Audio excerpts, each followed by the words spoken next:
Hello everyone, welcome to this competitive edge channel. Today we are going to see the same journal entries only. It's a continuation of the previous videos. Today we will be seeing about purchasing goods for cash, selling goods for cash. Okay, in previous videos we have even discussed about purchasing goods on credit. Okay, and we have even discussed about selling goods on credit, purchase return and sales return. In this video we will be seeing about the purchasing goods for cash, selling goods for cash, and then we will be seeing about paying rent, paying salary, receiving commission. Okay, so all these things we will be seeing in this video. So first let me explain about the purchasing goods for cash. So the entry will be given as purchased goods for cash rupees 20,000. Okay, so same way cash sales, if the entry is given as cash sales rupees 10,000. Okay, we have purchased goods for cash for the business worth rupees 20,000. The same way we have even sold the goods for cash worth rupees 10,000. How to make entries in the journal books? Okay, so first we have to draw the format.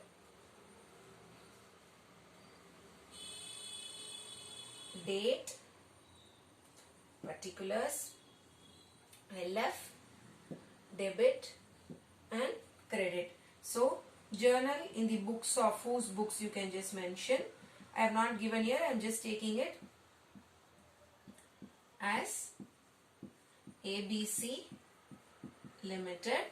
Okay, so date, particulars,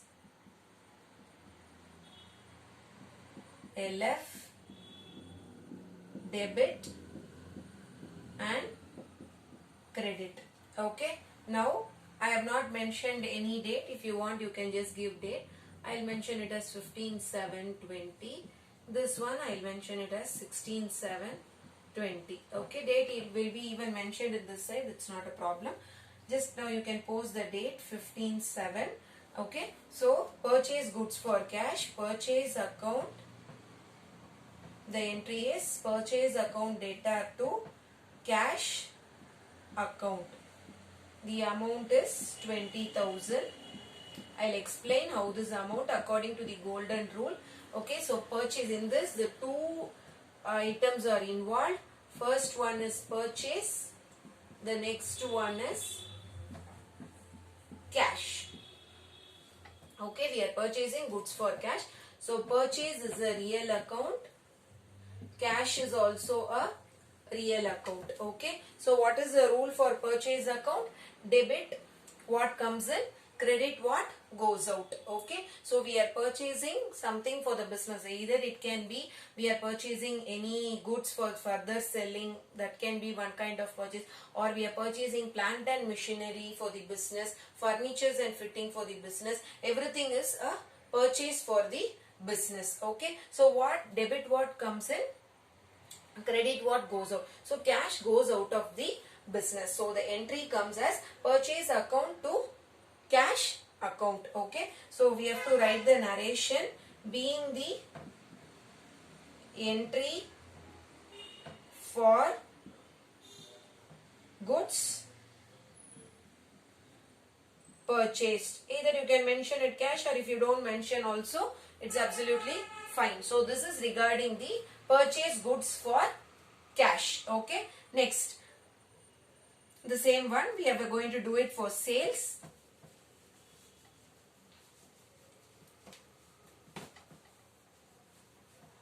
So sales, I already told you, the purchase is a debit account, the sales is always a credit account. So it is just a simple modification in the entry, that's it.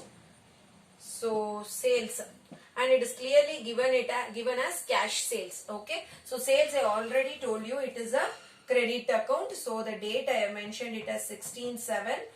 Cash account data to sales account. Always credit balance should start with 2 and the debit balance should end with the DR, which means it stands for debit. Here instead of purchase it is just sales. Again, sales is also a real account, cash is also a real account. So what is the rule for real account? Debit what comes in, credit what goes out. Okay, so the goods or something we are selling to some other person for cash. Okay, so cash gets into the business, and something what goes in turn, we are giving the goods to the customer. Okay, so that's why debit what comes in, credit what goes out. Cash comes into the business, goods are sold here. So you have to mention the amount, that is 10,000, and write the narration. Narration is very important. It is an explanation for the transaction, being the entry for cash sales made, or you can just write it as cash sales. Okay, if you mention the amount or not, it's no harm. It's up to you to mention the amount. So this is regarding the goods purchased or sold for cash. In another video I have just explained about purchase and selling the goods for credit, and as well as the purchase return and the sales return. Okay, here we are just purchasing the goods for cash. Okay, so this is, and even selling the goods for cash, immediate cash we are receiving. So this is regarding the purchase and sales. Okay, so I hope you are clear with this. Next we will see about the rent or salary paid or electricity bill paid. We are paying something from our business for the day-to-day happenings of the business. Okay, so that is a regular expenditure for the business. As of now we have seen only regarding the personal and real account. Now when we get into the income and expenses, it comes under the nominal account. Okay, so the first transaction what we are going to see today is rent paid, rupees 10,000. See, our business is is paying a rent for the place in which they are doing the business. So it is 10,000. Second one, they are paying salary to the employees. So salary paid, rupees 50,000. Okay, then every month the business is receiving commission for some business activity. So commission received 10,000. Date you can mention it as 15/7. This is 16/7. This is just assumption 17/7. Fine. As usual, you have to draw the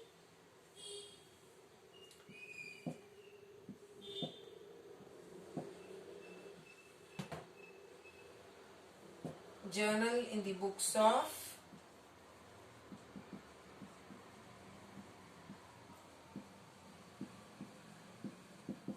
ABC Limited or any company, just it's an assumption. Fine. Date, particulars, LF, debit and credit. Okay, so in this first entry, rent paid, there are two accounts involved in this. Rent paid means obviously it is cash. Okay, so rent comes under the nominal account. Okay, so what is the rule for nominal account?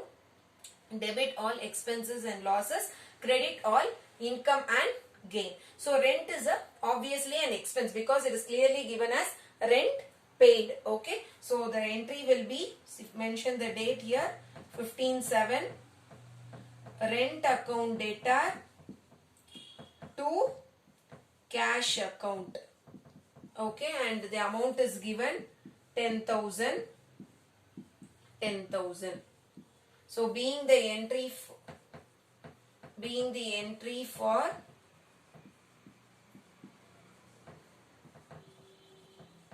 rent paid. Okay, so the same thing even for salary. See, I'll mention it here. Rent is a nominal account and cash is a real account. I'll again repeat the golden rule.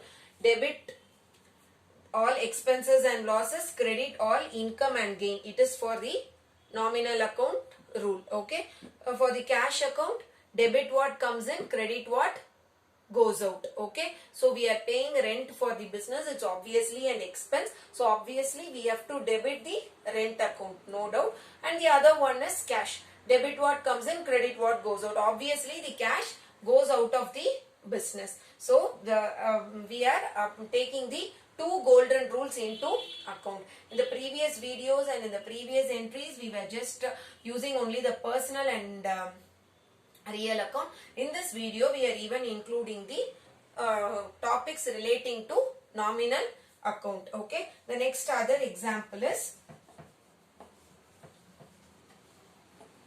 regarding the salary. Again, here salary is given as salary paid. Okay, so salary paid, again it is also an expense for the business. See, one thing, everything we have to see from the business point of view, okay, not from an individual point of view. Okay, so the business is different from the businessman. Okay, so obviously we have to see from the point of view of a business. Salary or rent, it is an expenditure for the business, and hence the date what it is given, 16/7, salary account data to cash account. Okay, we are paying salary to the employees. So what is the amount here? 50,000. Here also it is again 50,000. See, the debit and credit, always it should have the same amount. If you forget to change the amount or if you forget to write the amount, it goes wrong. So being the entry for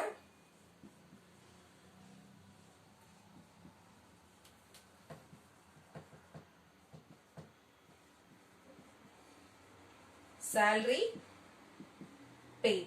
Okay, so this is regarding the rent and the salary. Both are expenses. Again, I would like to repeat, the rule for nominal account is debit all expenses and losses, credit all income and gain. That's the reason why I am debiting the rent as well as I debited the salary when we were seeing the salary entry. Okay, hope you have understood regarding the expenses. The next one is the income. See, commission received is the income for the business. They are getting commission for some activity which they are doing. So obviously the entry will be vice versa. So here again two accounts are involved. One is cash and the other one is commission received. Okay,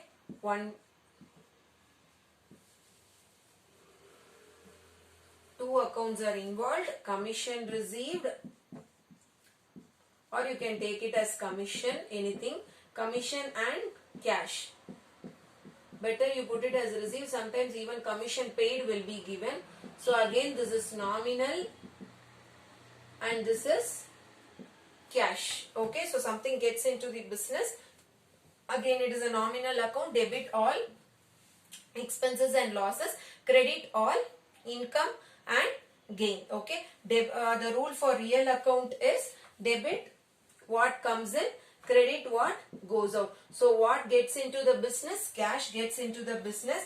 It is an income for the business. So we are obviously crediting the commission account. So cash account data to commission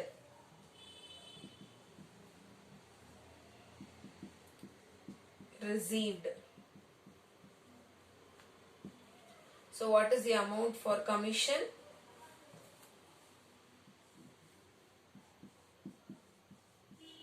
10,000. Okay, so being the entry for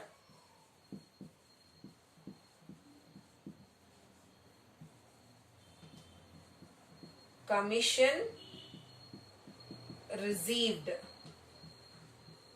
Okay, so this is for commission. Same for commission paid also, it will be same like rent and salary. Okay, so this is regarding the nominal account. Again, I would like to brush up again.